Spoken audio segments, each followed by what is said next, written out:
Okay, good afternoon. When I heard Professor Elbaz, then I remembered the joke about somebody that his name was, I think, Abutbul, and he went to change his name. And they asked him, what you want to change it for? He said, I want to change it to be Berkovich. And then 2 weeks later, he came and he said, I want to change it again. They said, why? Because everybody is asking me, when I tell them that I'm Berkovich, what was before.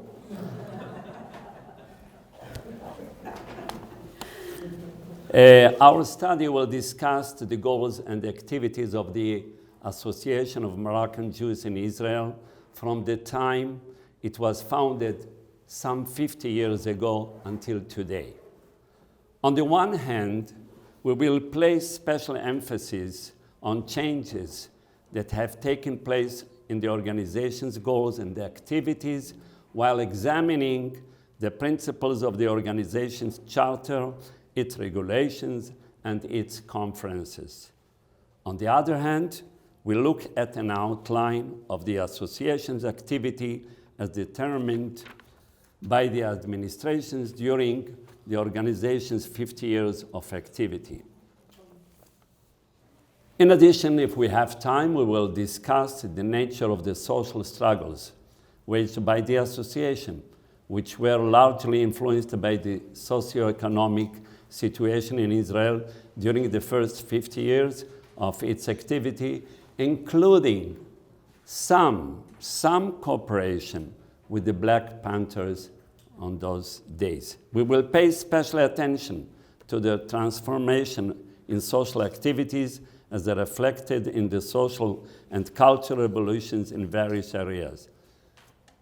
The focus on nurturing and presenting the Moroccan cultural heritage, thus encouraging the creativity and rich cultural activity, the scholarship fund, which has changed goals for grant distribution in line with the community's social needs, the struggle also over course components of school curricula, and the demand that the story of the community's immigration, settlement, and unique contribution to Israel will be integrated into the school curricula.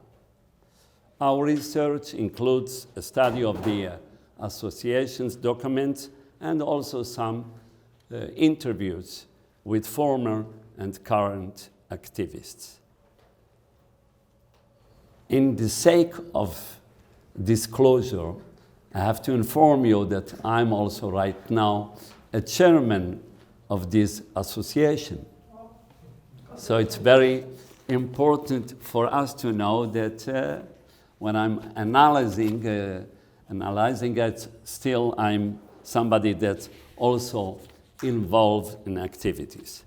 At the association founding convention, which took place in Sderot, October 1967, during the celebration of Sukkot, the establishment charter was signed with the following statements. The Moroccan Jews in Israel would be unified into one body, which would deal with their problems and their needs.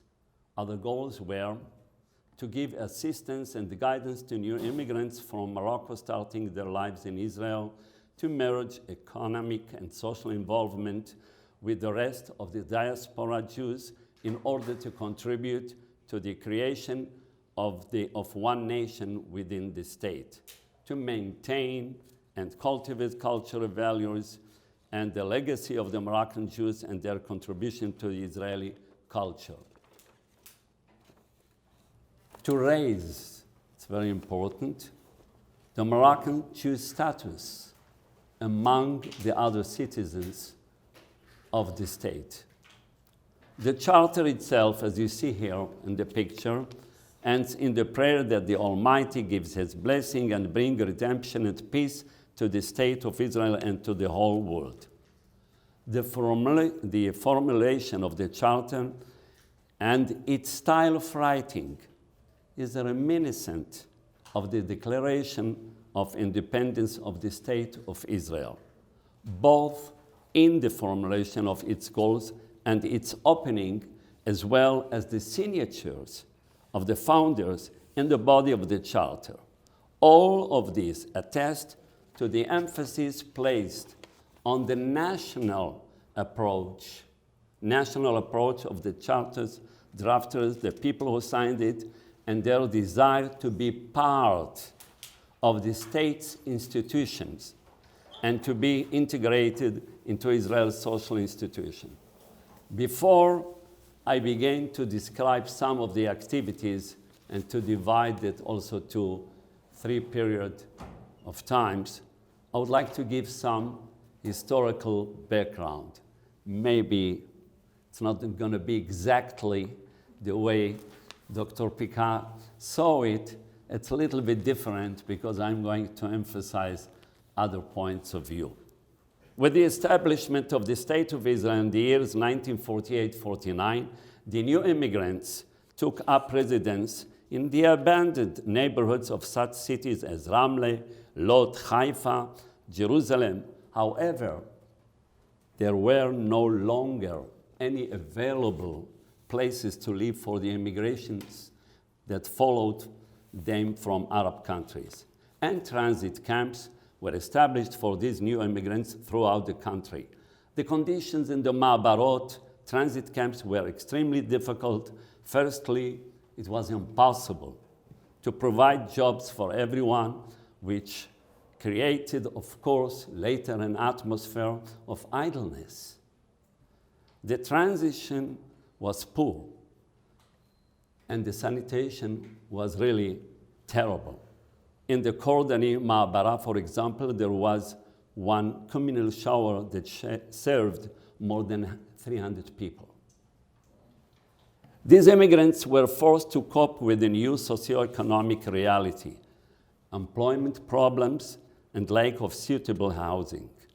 Unlike the immigrants from Europe, there were no older family members to provide economic aid and guidance through the complicated Israeli bureaucracy. They thus became alienated from their surroundings. In addition to these difficult living conditions, hostile propaganda was developed against them, which regarded them as inferior and even as criminals. This led to the Jewish agency leadership opposing further immigration from the Arab countries and creating an unpleasant media campaign in relation to immigrants in general and immigrants from Morocco in particular. Aryeh Gelblum made even worse in his article in the Haaretz newspaper, which expressed the anti-Moroccan racism that characterized parts of the media, and he wrote, "We are talking about the immigration of a race that has been unknown to us in the past in this country. We are dealing with an immigration characterized mainly by primitiveness in general. Their level is not much higher than that of the Arabs, the blacks, and the Bedouin. And it is definitely lower than that of the Arabs that we know here in Israel.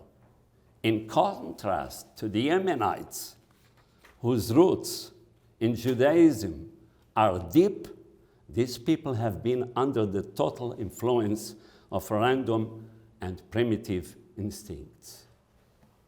This was written by a journalist, famous journalist, Aryeh Gelblum, and we'll talk, probably if we'll have time, about our struggle to remove his name from one of the streets in Tel Aviv. This trend of thought was also shared by Zionist leaders. Nahum Goldman, for example, saw the immigration from Arab lands as a catastrophe. This led to the decision of the Jewish Agency's Executive Board to screen the immigration, to ensure that 80% of the immigrants were young, members of Zionist youth movements, capable of working in agriculture, and families under the age of 35. Tzur, he is right here, noted that this policy was strongly, of course, opposed by the Moroccan communities, who argued that such a selective immigration had the goal of choosing the best and leaving the sick, elderly, and disabled in the responsibility of the community in Morocco. In addition, like Dr. Picard also described, the Jews who arrived in the framework of selective immigration to Israel were sent to development towns in the north, the Galil, and the Negev, far from the settlements in the center of the country. Their feelings were initially suppressed because of the struggle for livelihood and survival, but the outburst was not long in coming. In 1959, most of the residents of Wadi Salib neighborhood in Haifa were unemployed. Riots broke out when a resident of the neighborhood, Yaakov El-Kriaf, was shot by a policeman and later died from his wounds after behaving drunkenly and opposing arrest. A protest was organized by hundreds of people demonstrating against police violence. The protest was joined by a network of people from Morocco and Arab countries who were living in Israel, in Tiberia, Beersheba, Akko, and in development town cities of the Negev.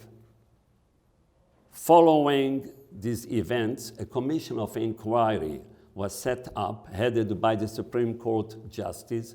Among its members were Professor Eisenstadt and the chief rabbi of Ramleh, Rabbi Yitzhak Abu Chatzira. The commission noted the inequality that widened the gaps in education, both for high school education, which required high tuition fees, and for higher education. The commission also noted that prejudice was still rooted in various levels of Israeli society and emphasized the feeling of inferiority among many sectors of the population. Andrei Shuraki, who served as an advisor to Prime Minister David Ben-Gurion and who worked in the coordination with the Commission, concluded that most of the political leaders in the country regarded the problems of absorption of immigrants from the Mizrahi communities as futile and dangerous because of the political consequences, and therefore acted inappropriately with insufficient means to solve the problem. As for the education system in the State of Israel at the time, it ignored the cultural heritage of people from Arab lands, so that the students from these lands experienced culture and social rejection. This was, of course, the result of the state's policies and the administration. Of course, I'm quoting Hannah Herzog, Tzur, and others. According to Samocha, the influx of such a large number of immigrants from Arab countries posed a threat to the Hebrew culture, which was at the early stages of its consolidation. He mentions various researchers known for their critical approach to Israeli society, who emphasized the fact that the state's administration blocked the influence of this new immigration by rejecting and even expressing contempt for their culture. Matias, in his article on changes in the national curriculum program, says that the former Minister of Education, Dinor, Ben-Zion Dinor, already in 1954 felt that the new history representing the image of Israel passed by, but not through, these immigrants. He therefore encouraged the integration into the curriculum of relevant historical events and personalities, such as Rav Chaim Ben Attar and Rav Shalem Shabazi. He saw these as a means to improve the stature of children of Yemenite and Moroccan origins. In reality, this did not happen until the 1970s. The Association of Moroccan Jews in Israel was established against this backdrop. With the establishment of the Association of Moroccan Jews in Israel, regulations were adopted regarding its organizational structure. This structure was similar to that of national public bodies like the Zionist Congress and existing political parties that maintained such institutions as a national conference, a national center, a national secretariat, and a members' tribunal. During national conferences, discussions were held in the committees charged with various issues, and their recommendations were brought to the plenum. The majority of the proposals, of course, were declarative statements calling on government institutions to take one action or another according to the issues discussed. This structure was consistent with the political aspirations of the activists and their desire for change in society. Since the founding of the organization about 50 years ago, 5 conferences have been held. Members of Knesset, government ministers, prime ministers, mayors, and heads of the Jewish agency have been invited to these conferences because of the time.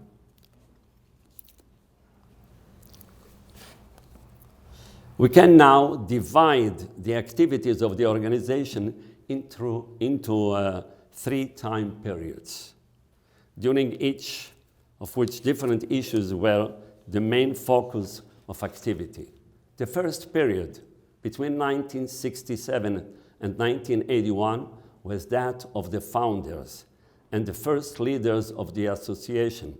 During this period, activities were defined by social and political aspirations and dealt with employment problems, immigration and absorption, education, including the subject of the heritage of Moroccan Jewry, welfare issues like large families, political issues, the integration of members of the community into the institutions and leadership of the state, the Knesset, the government, and the Histadrut. This issue played an important role in the organization's activities and involved officials who aspired to reach senior positions in these institutions. In this context, we note the appointment of the association's first chairman, Eli Moyal, to serve as Deputy Minister of Communications. This was regarded as the first appointment of a member of the community to a government position. At the same time, members of the community began to play a role in the Histadrut's Central Committee, the Knesset, the local authorities. For example, Yonatan Ifrach, that was a central figure in the association, was elected to the Knesset by the Mapai party. Another example is also Uri Sabag, who was one of the founders of the association, who was also elected to the Knesset by the Mapai party. This is also a period when the Mimouna festival was established as a traditional community event, later becoming an official event in Israel. For some of the activists in the organization, this was a unique opportunity for them to present their organizational and political potential by mobilizing large numbers of people to attend these events. The great political potential inherent in such events was revealed. The association established a powerful headquarters headed by Shaul ben Simchon in order to recruit thousands from all over the country to take part in the Mimouna festivities. Prime ministers, members of Knesset, and government ministers were invited to the Mimouna.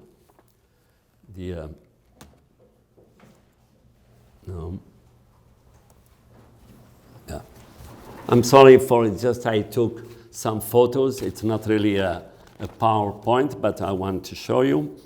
In 1969, the organization headquarters operated 41 branches. 41 branches were operated by Shaul ben Simchon to organize and to bring people, hundreds, thousands of people coming from all over the country to a few places to celebrate the Mimouna. The operation involved a great deal of logistics and precise planning of every detail. Hundreds of thousands of participants took part in events.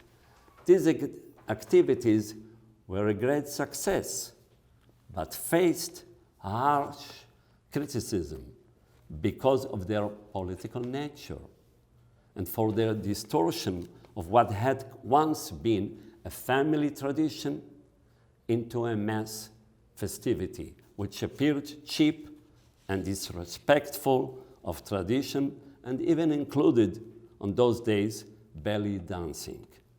At the time, the opponents quoted the words of then President Herzog, who expressed his disapproval of the mass and cheap nature of the festival, and they called it the degraded Mimouna. For this purpose, the association's newspaper also commissioned articles expressing harsh criticism to be written by journalists like Amos Kenan, while the newspaper was a reflection of the opinions of the association's chairman, Moyal, and Nachmias, who headed the opposition against Shaul ben Simchon. This criticism strengthened internal political struggles among the organization officials and eventually led to the official detachment of the Moroccan Association from the Mimouna celebration for several years.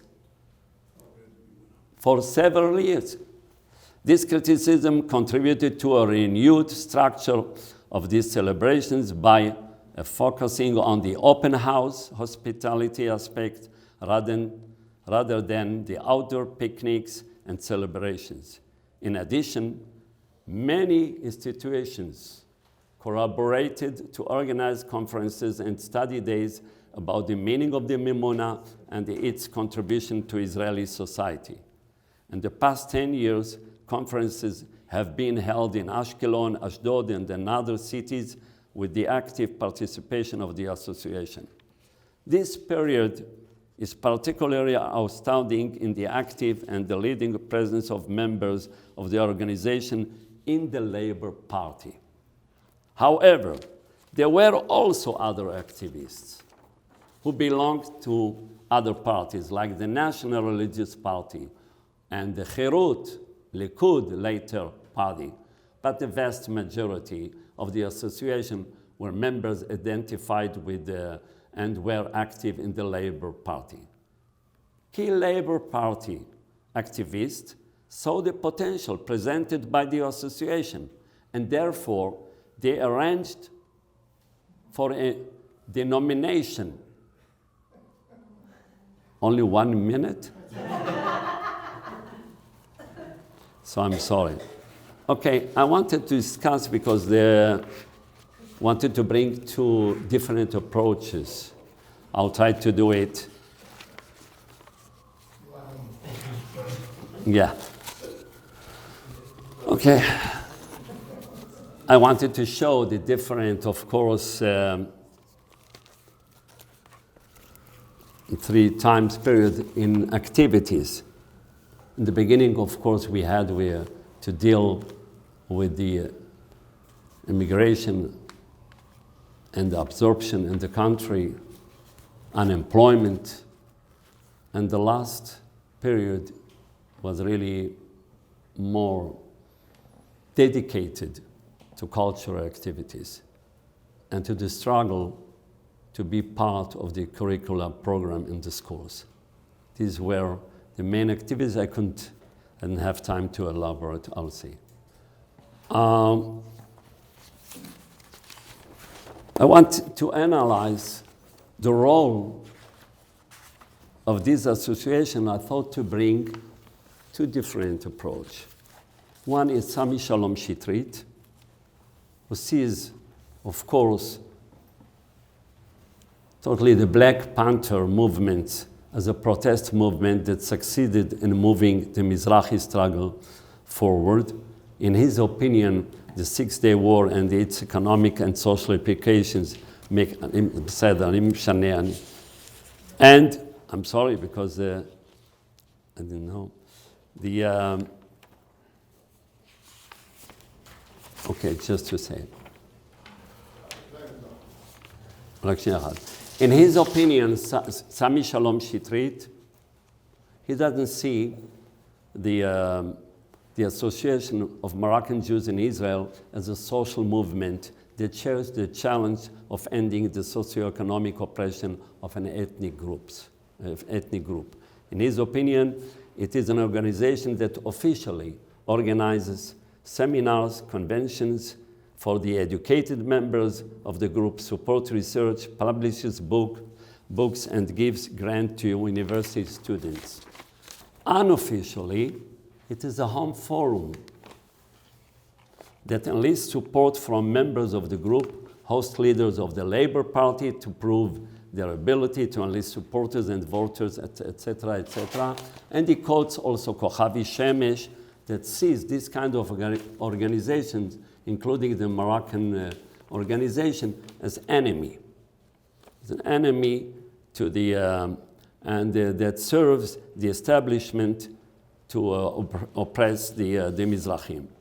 The other approach is by Perez and Ben Rafael, who are talking about, quoting, of course, I'll do it 1 minute and I'll finish, according to their, of course, the second approach to understanding the influence of the association, Perez, according to their work on the rifts in Israeli society and its ethnic groups, they note the distinction employed by Kurt Levin in his discussion of the centrifugal and centripetal forces that affect the social divide. They are talking about the first, the centrifugal force that spirals outward from the center, and the second is a power that moves in circular route directed toward the center. According to this theory, individuals and groups are moved by psychological forces that push and pull them in opposite directions and thus bring them to a state of equilibrium. However, the intervention of an external force can change the balance of power and status quo in social field. What I meant to say that I would prefer to see Perez's point of view, to see the organization as a field when you have these two forces, the centrifugal and the centripetal forces are working and influencing the work in this organization. One, showing the responsibility, their national approach, because they were committed to the state, committed to the party. And from the other hand, the centrifugal, especially in the culture field, which take them out and where they were more independent because they didn't accept the melting pot, system that the education system in Israel worked. So to conclude with one sentence, that the organization right now is more working, change of course. Let's say, for example, the scholarship is for people in medicine school to help and to contribute to these development towns, especially students are coming from development towns to serve this population in the development towns. The second one is of course working on the young generation in order to make sure that there is a continuation for the organization. I'm sorry, next time I will try to